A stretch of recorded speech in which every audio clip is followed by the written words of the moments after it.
স্নেহের 2026 সালের নতুন বছরের ক্লাস 8-এর ছাত্রছাত্রী বন্ধুরা, আশা করি তোমার সবাই ভালো আছো। আজ আমরা যে বিষয়টি নিয়ে আলোচনা করব ক্লাস 8-এর সেকেন্ড মিড টেস্ট অর্থাৎ দ্বিতীয় পর্যায়ক্রমিক মূল্যায়নের ভূগোলের প্রশ্নপত্র নিয়ে। দেখো সরাসরি স্ক্রিনে আমরা ক্লাস 8-এর ভূগোলের প্রশ্নপত্র দেখতে পাচ্ছ। ফুল মার্কস আমাদের রয়েছে 50, সময় তোমাদের রয়েছে 1 ঘন্টা 30 মিনিট। একের দাগে সঠিক উত্তর নির্বাচন করো যে কোনো 6টি প্রশ্নের মান 1 করে 1 × 6 = 6।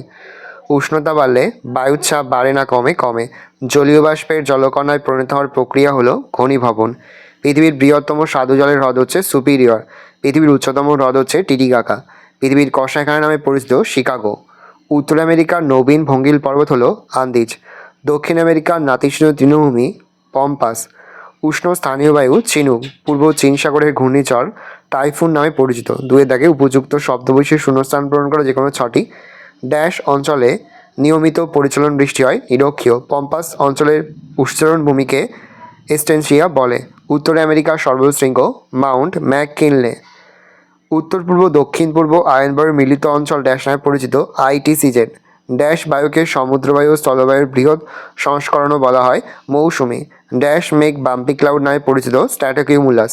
ড্যাশ হলো পৃথিবীর বৃহত্তম স্বাদু জলের হ্রদ সুপিরিয়র। ড্যাশ হলো পৃথিবীর রবার রাজধানী অ্যাকরন। দু এক কথায় উত্তর দাও যে কোনো 6টি। কোন মেঘকে বজ্রমেঘ বলে? কিউমুলোনিম্বাস মেঘকে। বৃষ্টি মাপক যন্ত্রের নাম কি? রেনগজ। উত্তর আমেরিকার দীর্ঘতম নদী কোনটি? মিসিসিপি মিশরি। মেঘের জলকণাগুলোর ব্যাস কত? 0.02 কিমি। কোন জলবায়ু অঞ্চলে কোনো ঋতু পরিবর্তন হয় না? নিরক্ষীয় জলবায়ু অঞ্চলে।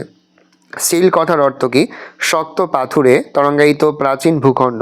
পৃথিবীর দীর্ঘতম পর্বতমালার নাম কি? আন্দিজ। কত খ্রিস্টাব্দে পানামা খালটি কাটা হয়? 1914 খ্রিস্টাব্দে। ঠিক ভুল। বায়ুর গতিবেগ উত্তর গোলার্ধের তুলনায় দক্ষিণ গোলার্ধে কম। ভুল। তার বায়ুর গতিবেগ উত্তর গোলার্ধের তুলনায় দক্ষিণ গোলার্ধে বেশি। অ্যাঞ্জেল পৃথিবীর উচ্চতম জলপ্রপাত। এটা ঠিক। আমেরিকা যুক্তরাষ্ট্রের ডাকোটা রাজ্যে সবচেয়ে বেশি গম উৎপাদিত হয়। এটা ঠিক। সুন্দরবনকে পৃথিবীর ফুসফুস বলে। এটা ভুল। পম্পাস অঞ্চলের স্থানীয় বায়ুর নাম পম্পের। ওটা ঠিক। লিবিয়া মরুভূমির উষ্ণ ও ধূলিপূর্ণ বায়ুকে সিরোক্কো বলা হয়। ঠিক। কানাডিয়ান শিল্ড অঞ্চলের উত্তর দিকে সাভানা জলবায়ু দেখা যায়। এটা ভুল। তোমাদের প্রশ্ন রয়েছে, নিচের প্রশ্নগুলির উত্তর দাও যে কোনো 4টি। প্রশ্নের মান 2 করে 2 × 4 = 8। ITCZ কি বা কাকে বলে? উত্তর লিখবে উত্তর পূর্ব ও দক্ষিণ পূর্ব আয়নবায়ুর নিরক্ষীয় অঞ্চলে মিলিত হয়। এই স্থানই আন্তঃক্রান্তীয় অভিসরণ অঞ্চল বা ITCZ। এই অঞ্চলের আরেক নাম নিরক্ষীয় শান্ত বলয়। পৃথিবীর 3টি অংশ জুড়ে নিরক্ষীয় শান্ত বলয় অবস্থান করছে। সবচেয়ে বড় অংশটি ভারত মহাসাগর থেকে প্রশান্ত মহাসাগর পর্যন্ত বিস্তৃত। আর একটি অংশ রয়েছে আফ্রিকার পশ্চিমে আটলান্টিক মহাসাগরে। দক্ষিণ আমেরিকার পশ্চিমে প্রশান্ত মহাসাগরের ওপরের অংশ বা শেষ অংশটি অবস্থান করছে। ক্যাটাবেটিক বায়ু কাকে বলে? রাত্রিবেলায় তাড়াতাড়ি তাপ বিকিরণ করে পর্বতের ঢালের উপরিস্থিত বায়ু শীতল হয়ে পড়ে। এই উচ্চচাপে ভারী বায়ু পর্বতের ঢাল বরাবর উপর থেকে নিচের দিকে নামতে শুরু করে এবং উপত্যকায় অবস্থান করে। এই বায়ু হলো পার্বত্য বায়ু আর আরেক নাম ক্যাটাবেটিক বায়ু। এই বায়ুর প্রভাবে উপত্যকায় বৈপরীত্য উত্তাপ বা বৈপরীত্য উষ্ণতার সৃষ্টি হয়। আপেক্ষিক আর্দ্রতা কাকে বলে? কোনো নির্দিষ্ট উষ্ণতায় নির্দিষ্ট পরিমাণ বায়ুতে যে পরিমাণ জলীয় বাষ্প আছে এবং সেই উষ্ণতায় ওই বায়ুকে সম্পৃক্ত করার জন্য যে পরিমাণ জলীয় বাষ্প প্রয়োজন, এই দুয়ের অনুপাতই হলো আপেক্ষিক আর্দ্রতা। এই আর্দ্রতা শতকরা হিসাবে প্রকাশ করা হয়। মৃত্যু উপত্যকা কি? পশ্চিমের পার্বত্য অঞ্চলের ক্যালিফোর্নিয়ার দক্ষিণ পূর্ব অংশে এই উপত্যকা সমুদ্রপৃষ্ঠ থেকে প্রায় 90 মিটার নিচু। তাই এই অঞ্চলে প্রাপ্ত সামান্য জলের লবণতা এত বেশি যে এখানে কোনো জীব বেঁচে থাকতে পারে না। এই গভীর উপত্যকা মৃত্যু উপত্যকা নামে পরিচিত। এই উপত্যকা উত্তর আমেরিকার উষ্ণতম স্থান এবং পশ্চিম গোলার্ধের নিম্নতম স্থান। ফার শিল্প কি? শিল্ড অঞ্চলে প্রায় সর্বত্রই এই শিল্প গড়ে উঠেছে। দীর্ঘ লোমযুক্ত পশুর চামড়া ফার থেকে হয়। শীতের পোশাক তৈরি করা হয়। কর্ডিলেরা কাকে বলে? কর্ডিলেরা শব্দটির অর্থ হলো শৃঙ্খল। উত্তর আমেরিকা মহাদেশের পশ্চিমে পার্বত্য অঞ্চলে কতগুলো সমান্তরাল নবীন ভঙ্গিল পর্বতমালা নিয়ে এই কর্ডিলেরার সৃষ্টি হয়েছে।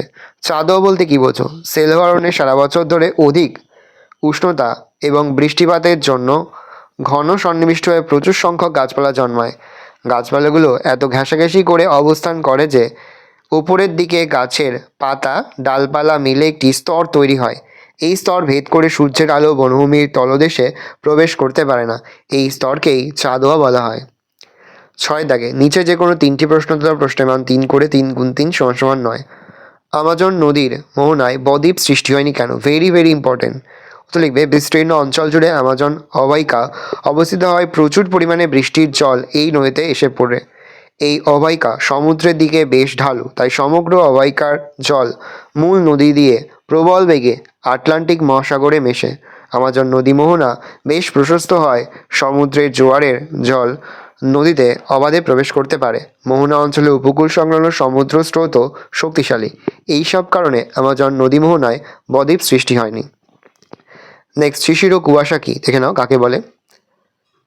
তারপরে দেখো রয়েছে কোরিওলিস বল কি, তার সঙ্গে গর্জনশীল চল্লিশা কি? দেখে নাও অ্যান্সারটা। তারপরে প্রতীপ ঘূর্ণবাদ কাকে বলে? ফেরেলের সূত্র লেখো। দেখে নাও অ্যান্সারটা। নেক্সট, পৃথিবীর রুটির ঝুড়ি কাকে বলে এবং কেন বলে? দেখে নাও অ্যান্সারটা। 7 দাগে যে কোনো 2টি প্রশ্ন দেওয়া প্রশ্নের মান 5 করে 5 গুণ 2 সমান সমান 10। প্রথম, কানাডীয় শিল্ড অঞ্চলে শিল্পোন্নতির কারণ আলোচনা করো। 1 দিয়ে পয়েন্ট করবে খনিজ সম্পদের প্রাচুর্য, 2 শক্তি সম্পদের প্রাচুর্য, 3 প্রাণীজ কাঁচামাল, 4 বনভূমি, 5 পরিবহন, 6 উন্নত প্রযুক্তি। পরের প্রশ্ন, পম্পাস অঞ্চলের ভূপ্রাকৃতি ও নদ নদীর বর্ণনা দাও। পম্পাস অঞ্চলের ভূপ্রকৃতি, দেখে নাও পয়েন্ট করবে। নেক্সট পয়েন্ট করবে পম্পাস অঞ্চলের নদ নদী, দেখে নাও। নেক্সট, হ্রদ অঞ্চলে পৃথিবীর অন্যতম শিল্পোন্নত অঞ্চলে পরিণত হয়েছে কিভাবে? দেখে নাও অ্যান্সারটা। 1 আকরিক লোহা সহজলভ্যতা, 2 কয়লা খনির সান্নিধ্য, 3 জলের সুবিধা, 4 সুলভ জলবিদ্যুৎ, 5 উন্নত পরিবহন ব্যবস্থা, 6 সহজলভ্য কাঁচামাল, 7 সহজলভ্য শ্রমিক ও পণ্যের চাহিদা।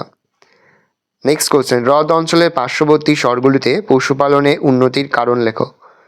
দেখে নাও অ্যান্সারটা, ভীষণ গুরুত্বপূর্ণ এবছরের জন্য। আস্তে আস্তে কল ডাউন করছি, ভালো করে দেখে নেবে।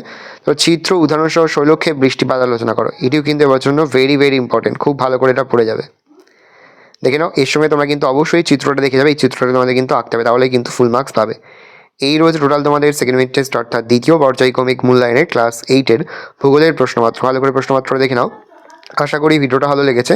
ভিডিওটা ভালো লাগলে ভিডিওকে লাইক করতে ভুলো না। নতুন হও তাহলে সাবস্ক্রাইব প্রেস করে পাশে বেল আইকন প্রেস করে নতুন কোনো ভিডিও আপলোড করি সবার ফার্স্ট নোটিফিকেশন তোমরা পেয়ে যাও। আর এই ভিডিওটি তোমার বন্ধু বান্ধবী আত্মীয় স্বজন সবার মধ্যে কিন্তু অনেক অনেক শেয়ার করে দিতে পারছো। ক্লাস 8-এ পড়ছে, আমরা কিন্তু ইতিমধ্যে ক্লাস 8-এর প্রতিটি বিষয়ের সিলেবাস প্রশ্নের নমুনা প্রশ্নপত্র কিন্তু আপলোড করে দিয়েছি। তোমাদের এখনও পর্যন্ত সেই ভিডিওগুলো না দেখে থাকো, ভিডিওগুলো কিন্তু তাড়াতাড়ি দেখে নাও, ভালো করে দেখে নাও।